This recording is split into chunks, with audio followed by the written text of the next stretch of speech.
Hello, everyone, and welcome to the Vortex, where lies and falsehoods are trapped and exposed. I'm Michael Voris. The Marxist left is going to have a complete and total meltdown over this. Church Militant sat down recently in our studios with the chairman of the Federal Election Commission, Trey Traynor, a Trump appointee, who set the record straight. This is blockbuster material because of its truthfulness and straight-up candor. They hide behind that nonprofit status. And if you think about that, they're falling right into the trap that Justice Black set, which is he wanted to silence the church. He wanted to keep the church from teaching truth.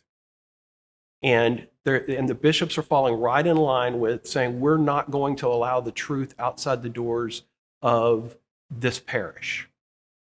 Did you hear that? Loud and clear.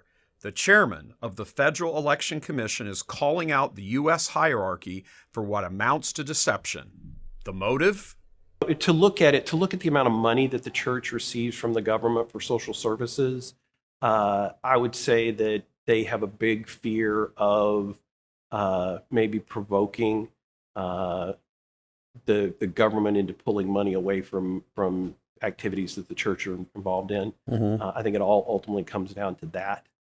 More than anything else. And that's just from my lay view of what goes on and knowing how much government funding goes into the church. In short, the U.S. bishops have sold out their obligation to preach the truth in exchange for money. Our Lord was right, of course. You cannot serve two masters, God and mammon. You will either love one and despise the other, or hate one and love the other.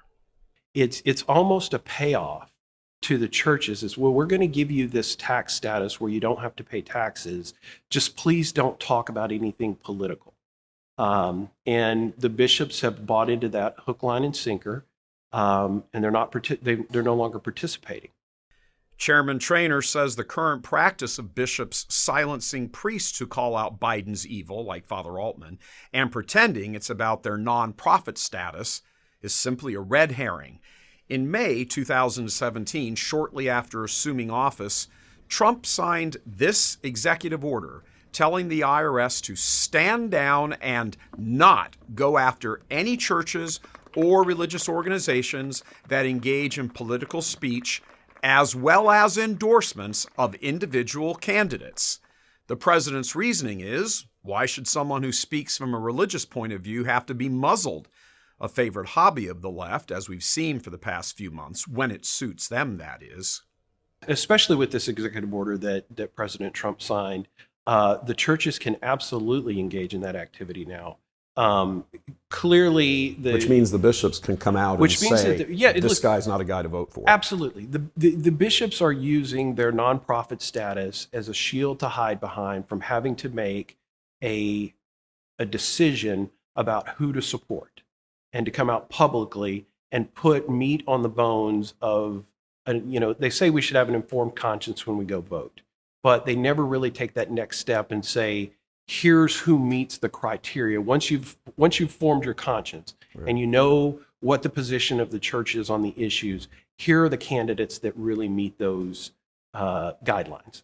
So what we have here is a U.S. hierarchy receiving billions in taxpayer money, close to half of the operating budget of the USCCB, pretending they can't say anything about politics or candidates because they will lose their tax-exempt status, when they know Trump has canceled that. Once again, an enormous deception on their part, yet they continue to play the game with the D.C. swamp because it feathers their nest. They play the game all the way down to the great scamdemic, fear porn, enforcing mask wearing in parishes and shutting off the sacraments, all to help Trump be defeated. Masks create fear. Fear means don't go to the polls, but mail in your ballots instead. That creates chaos and incredible opportunity for voter fraud, as we have already seen in numerous primaries.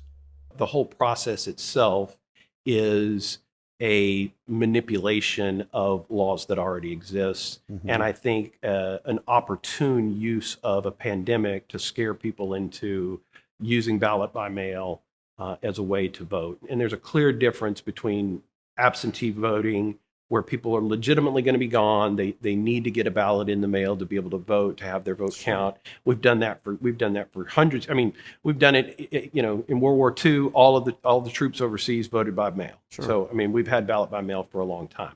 But this wholesale of just mailing out ballots to anybody and everybody, I think is going to cause mass confusion as we get towards election day.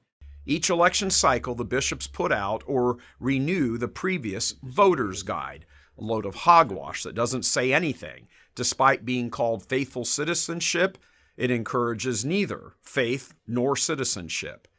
Being devout, meaning practicing Catholic, Traynor sees right through it. The laity have been misled for so long, nothing is really clear anymore to many of them.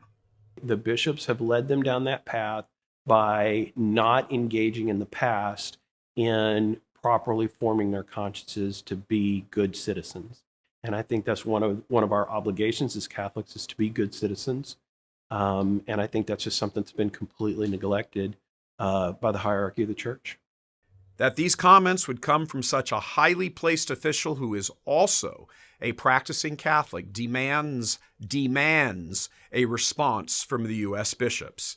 They have been called out by not just a baptized Catholic, but one who is sitting atop the Federal Election Commission and essentially sees all. Sit back now, wait about a day for this to circulate around the Marxist media, and wait for said heads to explode. The entire interview, one of the most important we've ever conducted here at Church Militant, is available by just clicking on the attached link.